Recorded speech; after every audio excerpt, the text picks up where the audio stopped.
Hey guys, I'm up here in the mountains of Colorado about to do a 1-year review of this. Yep, our long-term Bronco. And not just any Bronco, but the First Edition. Can you believe it's been a year since we bought this off-roader?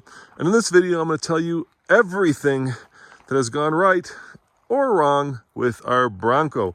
But let's start with why this is the it car, I would say, of the decade. Forget the Rivian, forget the Maverick, even forget the Lightning. This is probably the most lust-worthy, sought-after, cool kid on the block vehicle of this decade. And the reason for that, I think, is more complicated than it may seem. First and foremost, it has to do with the styling. What Ford did was they got the perfect combination of retro and modern. And they took that kind of big-eyed, happy-go-lucky family dog look and made it cool. And by the way, those big round headlights, they stole those from the International Harvester Scout. But that's another story that we don't need to talk about right now. But what they did was they also benchmarked the Wrangler. And they looked at the Wrangler and they did a deep dive on not just the model lineup, but on the approach angle, departure angle, breakover angle, all the all-wheel drive goodies, or four-wheel drive, the convertible, and they basically took it to 11. So if Jeep was a 10, they said, okay, this is where you're at, we're gonna go one step. And not just in terms of off-road capability, but also in terms of the model lineup. So, you know, there's a Bronco out there for everybody, whether you're kind of a city slicker and you just want something to take to work, or whether you're like me and you're gonna actually off-road this truck.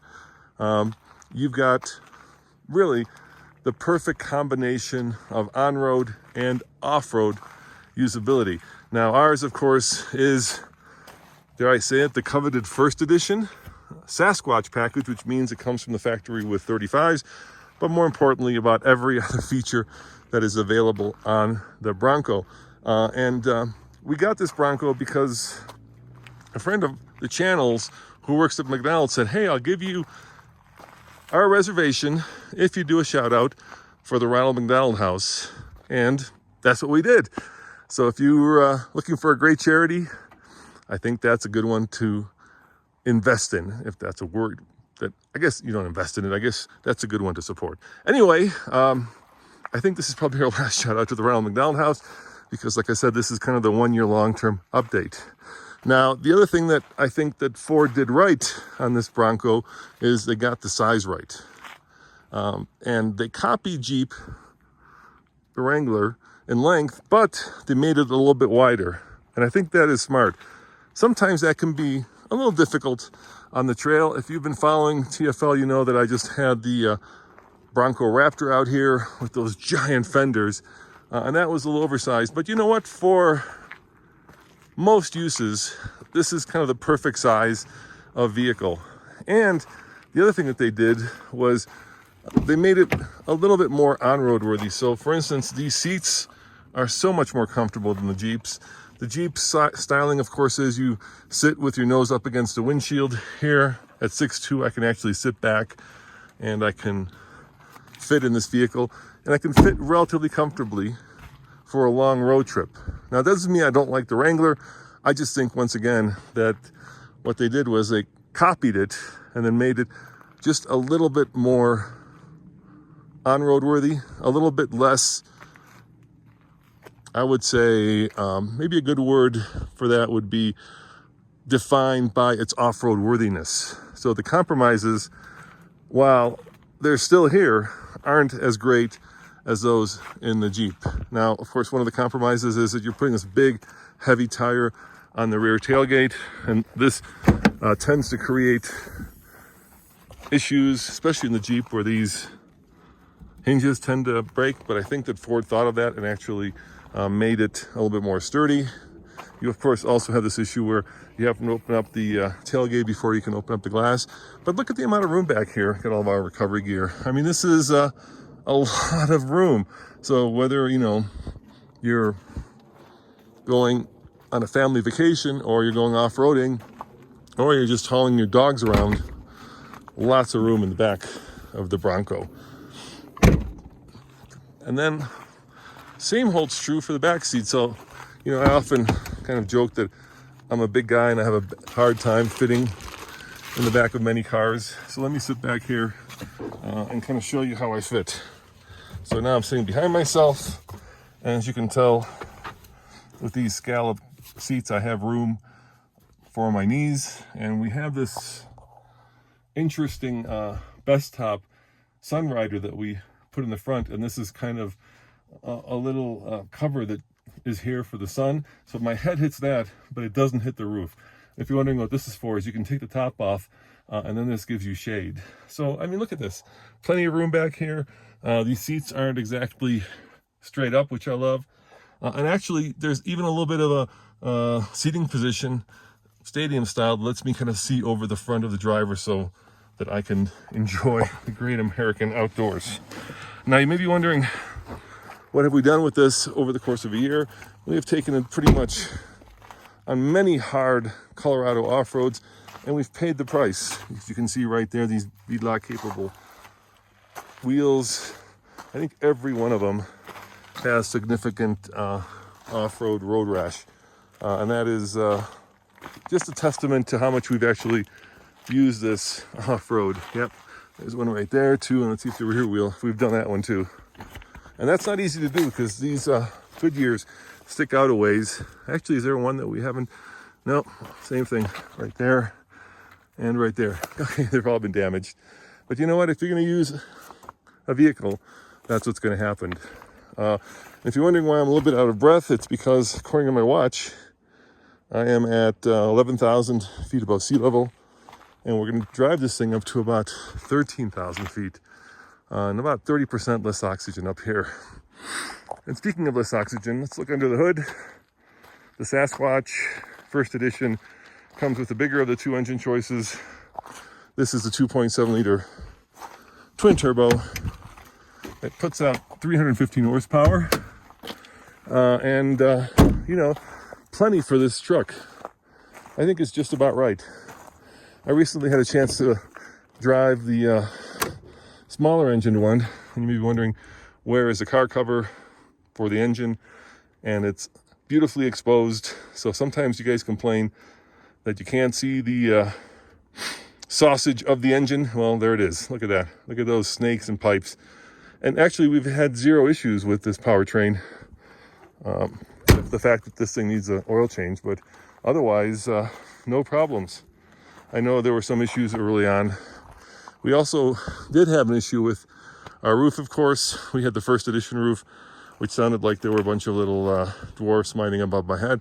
But Ford has replaced that, and of course, we did do the Sunrider, which flips back. So if you want to expose yourself to the glorious outdoors, you can without having to store the panels.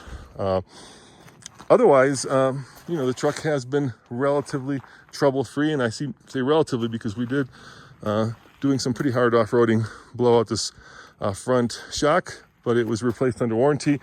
I can't tell you that was because we're TFL, because they did know we're TFL. So maybe if you had done that, you know, doing it out here, you may have not had the same experience. So let's jump in and let's see how many miles we've put on this over the course of a year. And it's not as many as you think, because of course we have a lot of different vehicles that we test drive.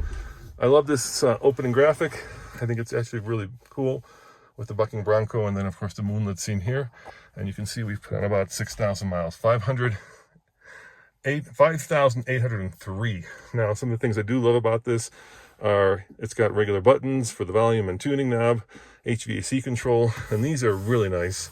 They're all the off-road goodies. So this is your sway bar disconnect, front locker, rear locker, turn assist where it drags the wheel, and of course you can turn the stability control off.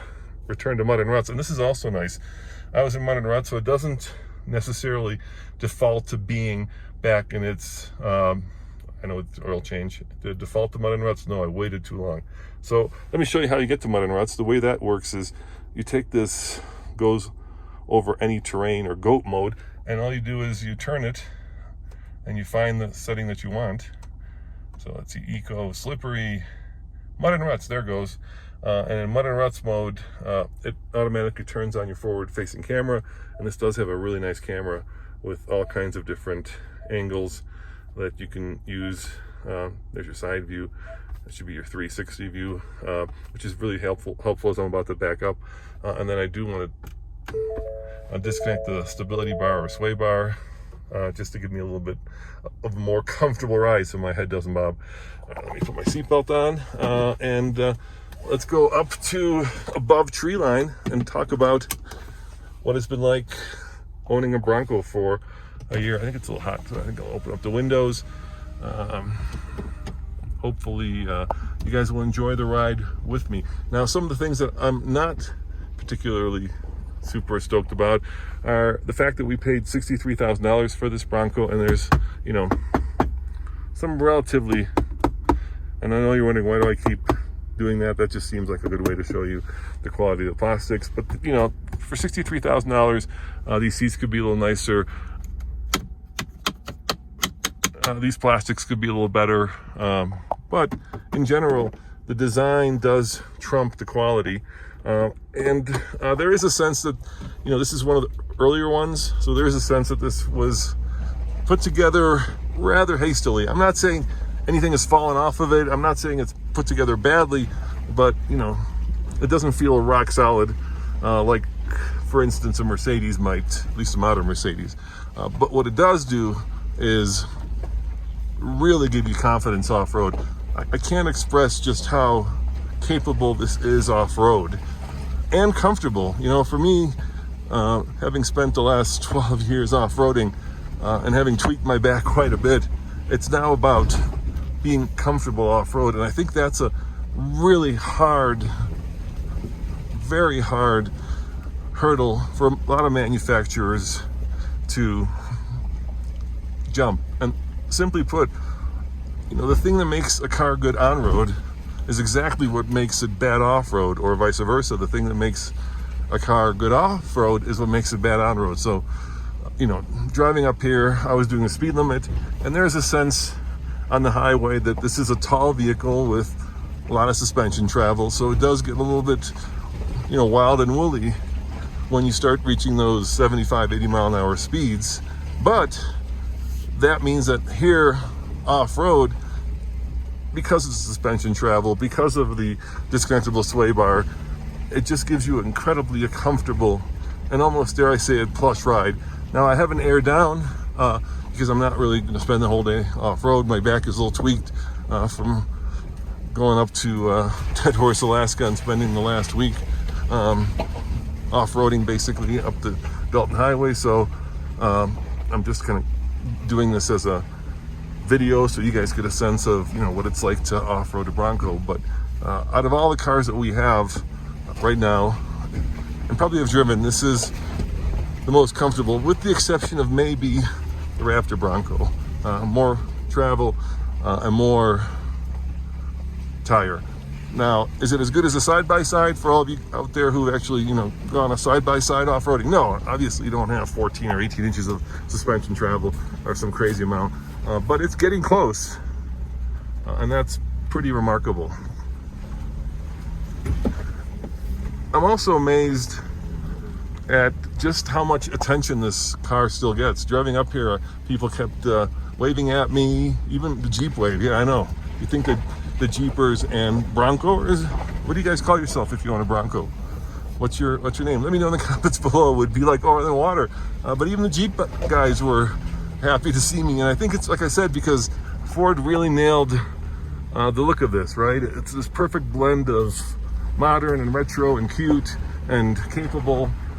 Very rarely does an auto manufacturer hit all of those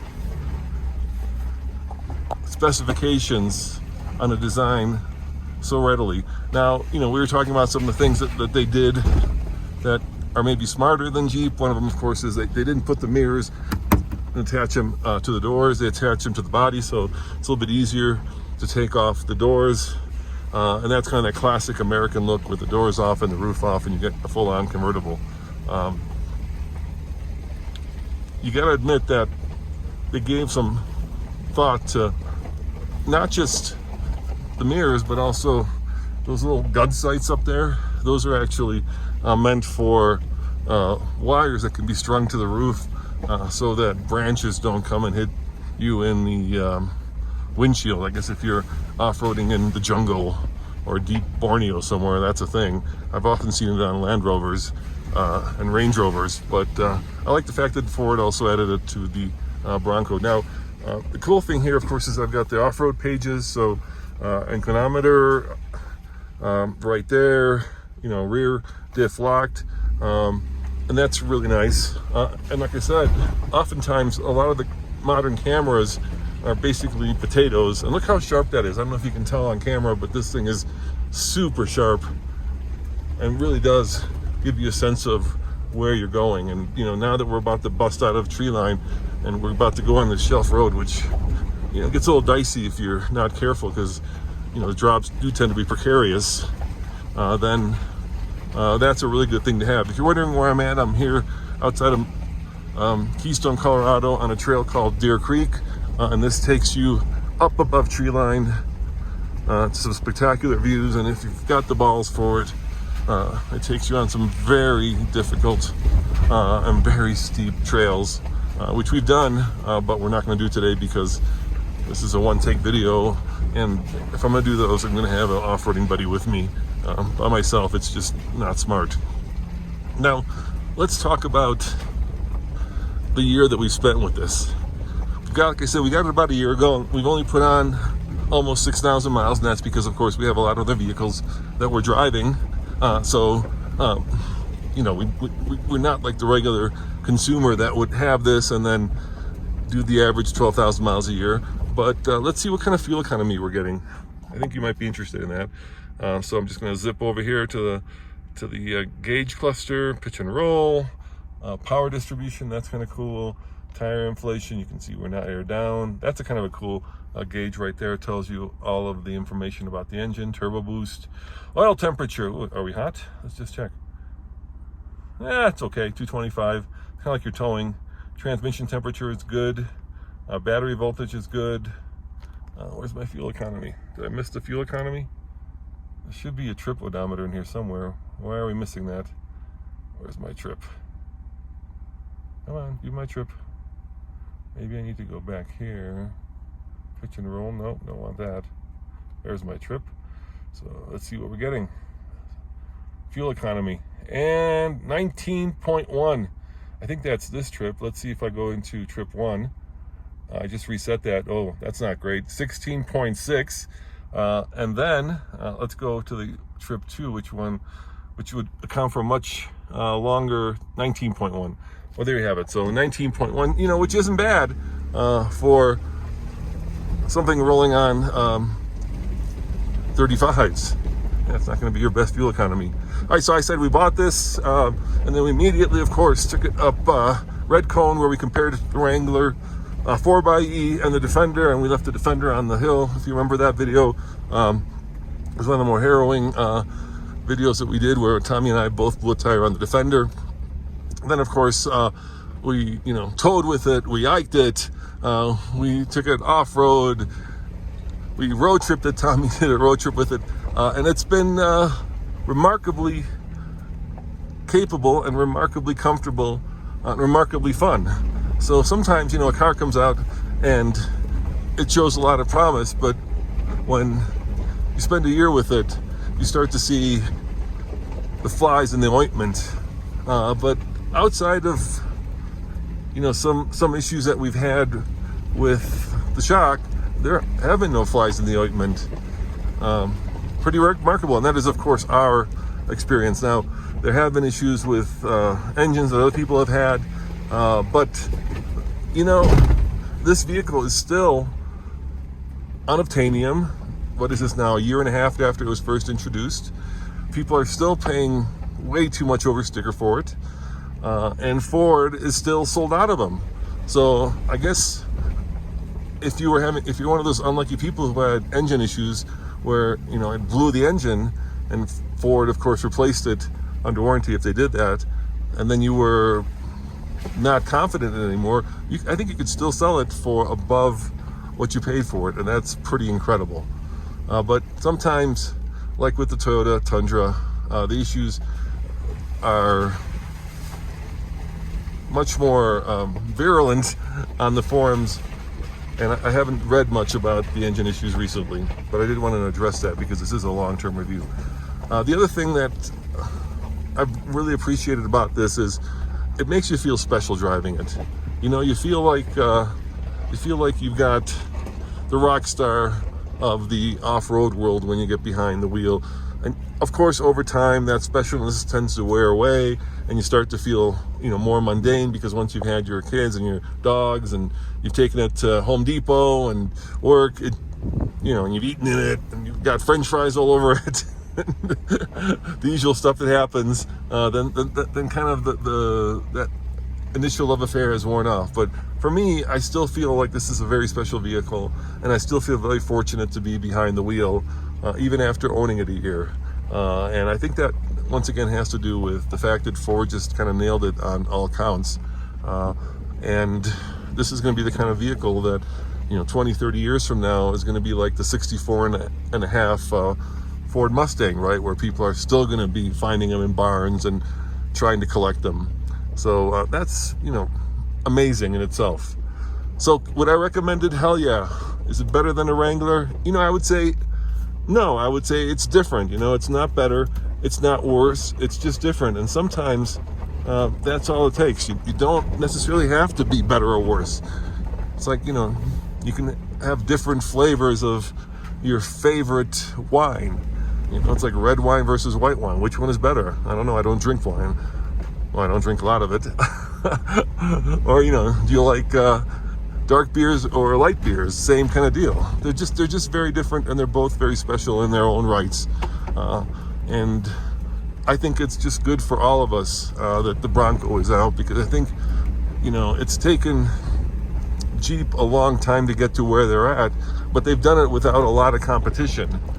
And now that there is competition, it's going to force Jeep, and I think it's especially going to force Toyota with the 4Runner to step up their game, because if there's a vehicle that is long in the tooth, it is a 4Runner. And I did want to mention that because you might be wondering, how does it compare to the 4Runner? And the way, of course, that it compares to the 4Runner is it's a convertible, it's got a more modern powertrain, and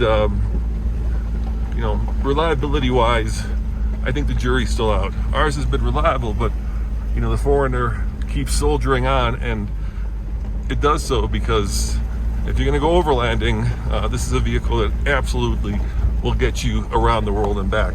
Now, I was just over at our ranch, Teaming Tumbleweed, and TJ, one of our viewers, took on the pond course, the hard course, in his Bronco, and he had a rooftop tent on it. He just came up from Texas and was camping here in Colorado, and he had the smaller engine with the, I think, Badlands package. So base Bronco with a Badlands package, which is also cool that it can be had in so many different flavors and so many different trim levels. And he took on that course, and he was just surprised at how hard it is. And I know this looks like I'm driving up a dirt road, but let me give you kind of my perspective of that. Can you tell just how steep that is if we were to go off the trail here? This is why I don't like shelf roads. Let me see if I can move the camera, and you can kind of get a sense for if you were my passenger, what you'd be looking down at. Yeah, I probably don't have a sense for that, but yeah, this would definitely roll all the way to the bottom of that little stream down there if you missed it.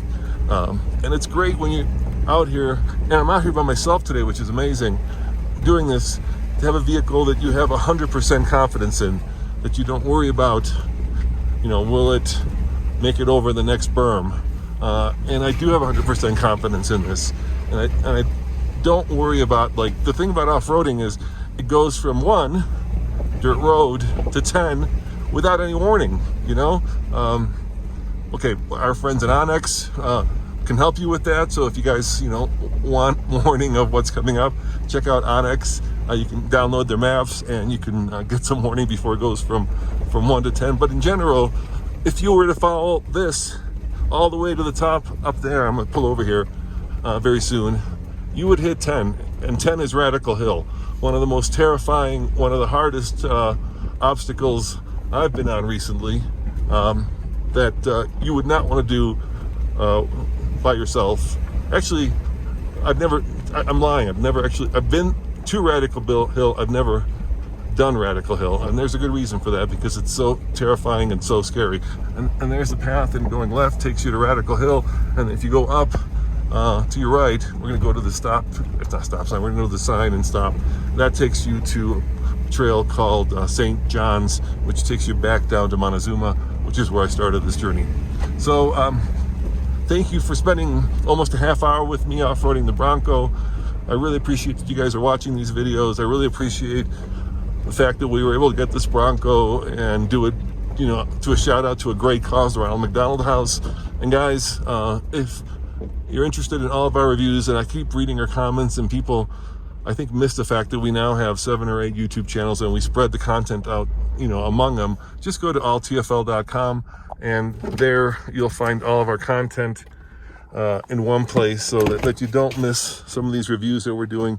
We try to answer the comments, but sometimes it's hard to do that. And by the way, thank you to our friends up in Canada. I just got this sticker from the Canadian Bronco Club. How cool is that? Look at this. Perfectly quiet, perfectly still. I'm going to shut up. I've been talking a lot, and I'll just do a quick pan around so you can get a sense of where this vehicle just took me.